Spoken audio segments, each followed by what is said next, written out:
Bonjour, Cudu Sonic et Q. Bonjour. Nous allons danser aujourd'hui avec vous sur la scène du Théâtre national de Bretagne du 4 au 10 février. Le public breton aurait dû assister aux représentations de Réincarnation, une pièce qui présente une nouvelle génération de danseurs de Lagos au Nigeria, une pièce de transmission donc, une pièce qui est ancrée dans une terre, une pièce qui fait aussi le lien entre l'esprit et le corps. Cette représentation n'a pas pu avoir lieu aux dates prévues à Rennes. Elle ne va donc exister pour l'heure et pour les spectateurs du TNB qu'à travers vos mots. Comme chacun des artistes, vous avez accepté de répondre à quelques questions de cette série de Polaroid. Voici la première, Cudus. Le public vient de s'asseoir dans la salle du TNB, le silence se fait. Quelle est la première image qu'aurait dû voir ce public assis dans la salle du théâtre? La première image, c'est un texte écrit en anglais qui dit Ajoshepo, c'est un mot Yoruba. Donc, du coup, ils disent Ajoshepo must not mean the shedding of our difference, nor the pathetic pretense that these differences do not exist. Ce qui veut dire, si vous traduisez? Ce qui veut dire, Ajoshepo, en fait, ça veut dire collaboration en Yoruba, mais j'ai pas voulu le dire en anglais. Et je le dis en Yoruba, que la collaboration ne veut pas dire que must not mean the shedding of our differences, qu'on doit se dépouiller de nos différences, ou bien la prétention pathétique de penser que cette différence n'existe pas. Le Yoruba, c'est une langue du Nigeria? C'est une langue de peuple Yoruba dont je fais partie. Il y a Fela Kuti, Wale Soyinka, Asha, Kizzy Jones. La plupart des Nigérians que vous connaissez en France, c'est des Yoruba. Moi, je puise beaucoup dans cette culture pour réactualiser, pour le réactualiser, j'ai l'impression que les aînés qui sont venus avant nous étaient presque plus ou moins dans le monde qu'on avait avant, avant Covid. Le monde qu'on avait avant, je crois qu'on a trop voulu jouer le jeu comme les occidentales le veulent.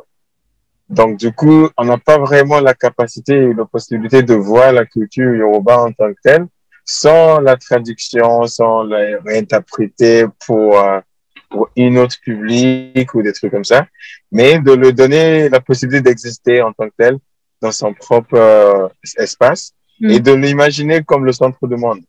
Et à partir de ça, on va imaginer une autre esthétique et une autre façon de penser tout, de penser l'art, de penser la beauté, de penser la danse, le spectacle vivant. En tout cas, c'était ça mon intérêt de départ et c'est pour ça que je prends beaucoup de plaisir à travailler avec cette culture. Je disais que c'est une pièce qui présente une nouvelle génération de danseurs que vous formez, que vous avez formé dans ce centre que vous avez ouvert à Lagos.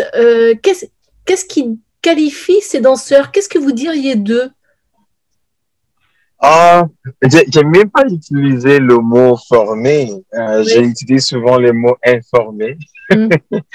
Parce que moi, j'enseigne pas la danse.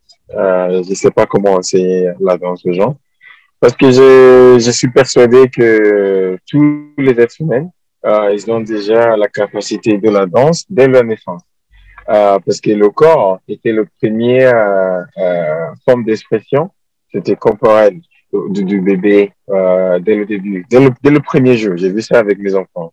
Et pour moi, ça veut dire que c'est l'enfant en fait qui est le génie.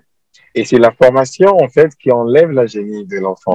Parce que on doit lui enlever tout la génie qu'il a amené et le remplacer avec les techniques, l'histoire de la danse, tout ça, tout ça. Alors que l'enfant a amené sa danse propre. Donc, du coup, mon rôle en tant qu'enseignant ou chorégraphe était souvent d'aider à mes danseurs de puiser et trouver leur propre danse en dehors de style, en dehors de toute idée de style ou toute idée de collectivité. Mais c'est une recherche personnelle, c'est une recherche spirituelle, c'est une recherche corporelle et de chef de quête, en fait, de quête de la langage propre à chaque danseur. Et après ça, quand on a réussi à faire ça, mon rôle en tant que chorégraphe, le mot que j'aime pas trop, c'est de imaginer une sorte d'orchestre des gens entièrement différents, même s'ils ont tous de la gosse, même s'ils ont tous je sais pas quoi, mais le corps, ça incarne quelque chose de personnel, ça incarne une histoire personnelle, et si je le considère comme une sorte de collection personnelle, d'un musée personnel. Tu vois ce que je veux dire? Donc, du coup, c'est à partir de cette personnalité différente que moi, je vois comment ça chante entre eux, comment ça crée l'harmonie et le vivre ensemble, si vous voulez. Donc, du coup, moi, j'ai pas formé ces danseurs-là. Ils étaient danseurs quand je les ai rencontrés. Moi, mon intérêt, c'est seulement de dire que, voilà, il y a quelque chose que je vois chez les jeunes danseurs que j'ai pas vu depuis longtemps. Moi, je suis quelqu'un qui était toujours à la recherche, à la quête de questionner c'est quoi ce truc, la danse contemporaine africaine. Ça veut dire quoi? Je comprends pas. Donc, du coup, moi, mon intérêt était d'aller à la recherche de c'est quoi la danse en Afrique contemporaine. Moi, je pensais que cette scène, c'était plus juste comme question, au lieu de chercher la danse contemporaine africaine. C'est de dire, la danse, c'est quelque chose de précis. L'Afrique contemporaine, c'est aussi quelque chose de précis. Et chaque ville, je dis même pas chaque pays, chaque ville en Afrique a une identité personnelle. Et c'est cette identité que moi, j'ai commencé à chercher à Lagos. C'est quoi l'identité de Lagos? Et c'est quoi la danse? Comment la danse s'exprime à Lagos?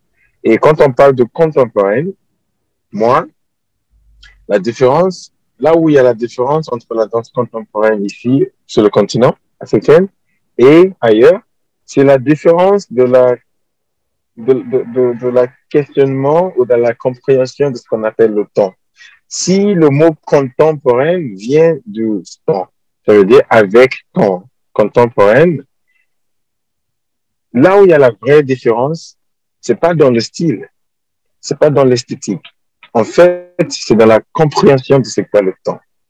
Alors que l'européenne ou l'occidentale voit le temps comme un événement linéaire, nous, les Yoruba, on voit le temps comme quelque chose de cyclique.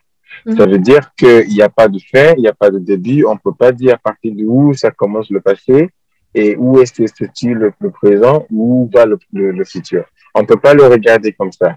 Nous, on ne compte pas le temps comme quelque chose, comment dirais-je, comme quelque chose chronologique. 1, 2, 3, 4. Non, on compte le temps à partir d'événements. Qu'est-ce qui se passe? Il y a quoi? Il y avait combien de gens? Dans quel moment? La lune était comment? Le soleil était où? Donc, du coup, c'est des événements qui est vraiment lié à la nature et à la vérité de la nature. Et on peut pas le nier, on peut pas faire l'argumentation contre ça parce que tout le monde le sait, c'est vrai, il est là devant nous. Et à partir de ça, on peut commencer à mettre le temps. Et donc, du coup, pour moi, j'ai commencé à réfléchir à quelque chose de beaucoup plus en lien avec cette phénomène, cette philosophie. Comment, à partir de cette idée-là, comment peut-on créer un spectacle? Comment imaginer une création? C'est quoi une création? C'est quoi un spectacle? Et la culture n'est pas le théâtre dans cette imagination des Yoruba, ou bien dans le travail des aînés, était pas formé sur la base d'un espace qu'on appelle le théâtre. Le théâtre était quelque chose beaucoup plus dans la société, dans le village, dans le forêt. C'est le masque africain qui amène ce qu'on appelle le théâtre. Donc, du coup, moi, j'étais beaucoup plus dans cette compréhension. C'est quoi le masque? C'est quoi son rôle dans la société? C'est quoi son rôle entre au-delà et ici? entre les morts et les vivants et les non-nés. Donc, du coup, c'est tout ça qui, moi, j'ai commencé à réfléchir. Et à partir de ça, on a créé une esthétique pour une pièce qu'on va jouer dans des théâtres. Qu'est-ce qui fait que le spectacle s'appelle Réincarnation alors qu'il aurait pu s'appeler Incarnation? Oui, ça c'est super comme question. Bien sûr, ça aurait dû être incarnation. Mais c'est pour deux choses pour moi. D'abord,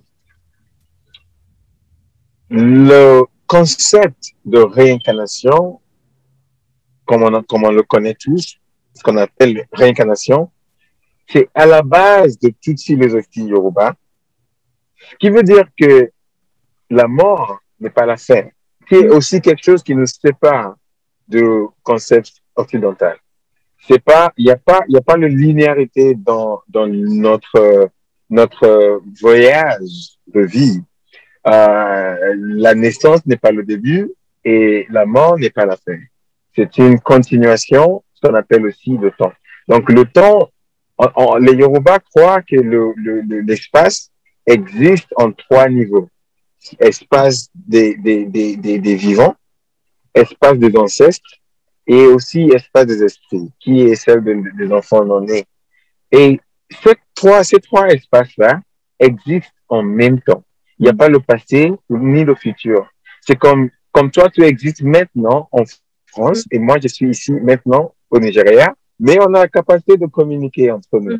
Si tu étais, par exemple, à Chicago, on aura 6 heures de décalage entre nous, par exemple. Mais on n'a pas le même temps, on n'a pas le même espace, mais on arrive à se communiquer entre nous. C'est quelque chose de virtuel qu'on a compris, que les Yoruba a compris depuis la nuit des temps. Ils ont compris ce concept-là. Et c'est maintenant, ils ne peuvent pas imaginer la vie ou la réalité qu'on appelle la réalité ou le réel. On ne peut pas imaginer le réel seulement à partir de ce qu'on voit ici. On va, comment dire, on va inclure et l'invisible, et les enfants non-nés, et les esprits, et les ancêtres. On inclut tout dans la politique. Dans la politique, on va créer, dans comment on va penser la fête, dans comment on va penser la religion, tout, tout, tout. Et ça, pour moi, c'est une vision assez globale parce que finalement, ça nous oblige à prendre la responsabilité. Et elle n'est pas dit, on va créer une vie, on va laisser une vie pour nos enfants qui vont arriver. Et non, c'est nous-mêmes qui va arriver. Ça veut dire, on va revenir. Donc, du coup, on a vraiment on a une responsabilité. Oui, on a une forte responsabilité même de comment on voit la Terre. Et c'est à partir de ça, ça c'est la première chose. Deuxième chose, ces jeunes danseurs dont j'ai commencé à travailler avec, c'est des gens qui, à cause du fait que le monde de l'art est entièrement anti-jeunesse, si tu veux. Il n'y a pas des jeunes, c'est pas fait pour eux. Et le thème de la vie, les chariots, tout ça. Non, vous allez faire votre vie d'abord. Et quand vous serez vieux, vous allez rentrer à chariot. donc, automatiquement, les jeunes, surtout les jeunes d'aujourd'hui, de la danse, c'est eux qui définissent vraiment c'est quoi la danse interne. C'est eux, parce qu'ils ont trouvé que, oh mon Dieu, on peut boycotter tous ces systèmes qui sont contre nous et créer notre réalité que même eux, ils vont pas comprendre. Et moi, je suivais ça depuis l'école. Je me rappelle quand j'étais au CNAC, quand l'enseignant vient dans la classe, on va écouter, mais le moment quand il va partir, on est tous sur YouTube. La vraie école, c'était YouTube. Même si on était physiquement dans une école, mais on savait que tout ça, c'est fini. C'est fini. On n'est plus dans ça. Et donc, du coup, les danseurs de la gosse, sans formation, sans l'espace, sans rien, ils ont créé une réalité exceptionnelle. Ça veut dire, à partir de la gosse, à partir de leur petit coin, ils ont compris que je vais filmer quelque chose en bout de mouvement de 1 minute, de 30 secondes. Je vais le nommer. ça va devenir à moi et je vais le mettre en ligne sur Facebook, sur Instagram, sur YouTube. Et dans l'autre bout du monde, en Russie, au Japon, aux États-Unis, en France, il y a des gens qui vont le trouver super et qui vont comment dire, télécharger sur leur corps. Imagine, à partir de quelque chose de digital, ils vont le télécharger sur leur corps à eux-mêmes.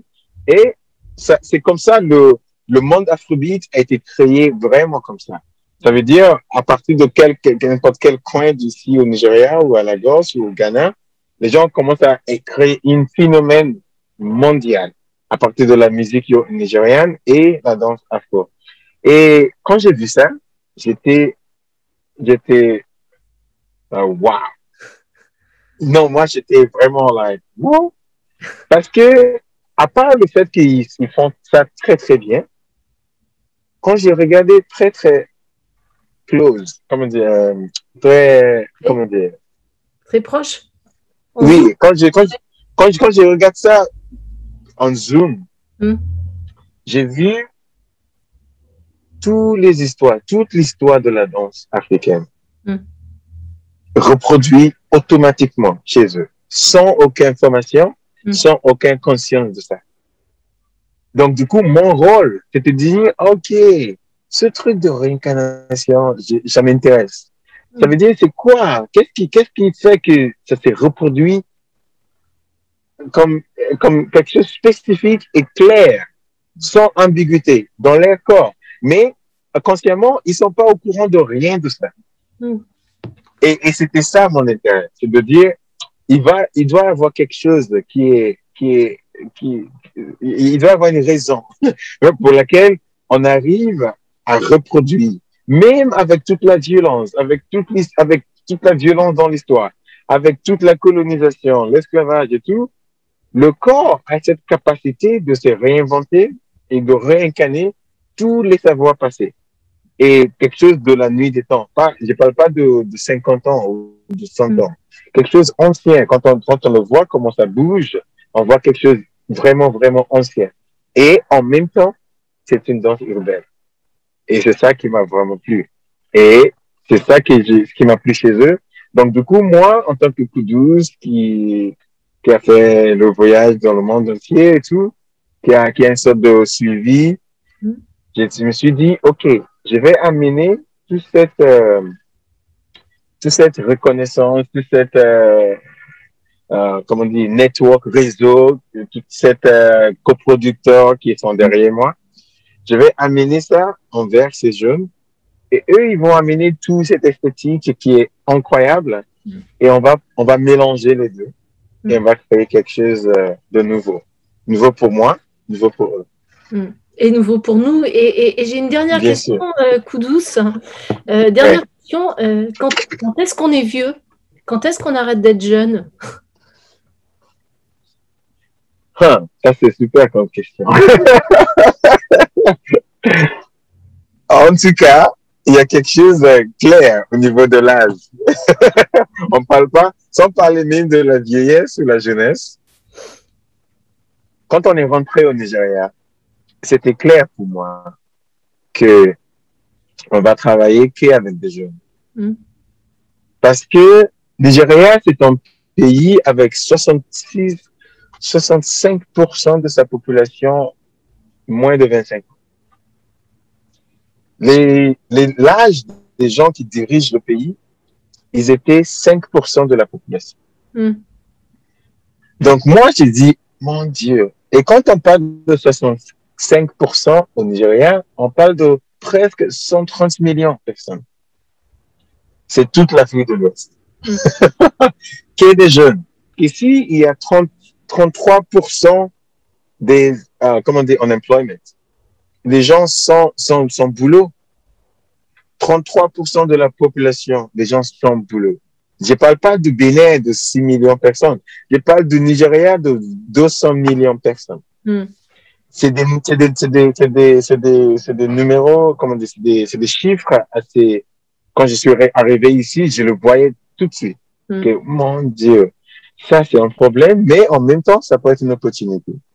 Parce que si ces jeunes-là, avec cette énergie créative qu'ils ont, si on arrive à les choper et à les faire intéresser à ce que nous on fait, je crois qu'il y a une possibilité d'inventer quelque chose.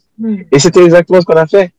Tous les gens qu'on a commencé la compagnie, la structure avec, c'était que des jeunes en moins de 23 ans à l'époque. Maintenant, oui, bien sûr, maintenant, ils ont 28, 29, mais c'est des gens qu'on a vraiment grandi avec. Même l'administrateur, quelqu'un en charge de communication, les danseurs, les musiciens, tout était plus jeune que moi. Ça veut dire, c'était clair, c'était notre intention d'inventer quelque chose avec ces jeunes-là. Au début, on ne savait pas quoi, mais en tout cas, jour au jour, on essaye. Et quand on parle de la jeunesse, pour moi, c'est ça que moi, je voulais parler. Mais de ne pas dire que 40 ans, c'est pas jeune. Non, c'est pas ça que je veux dire.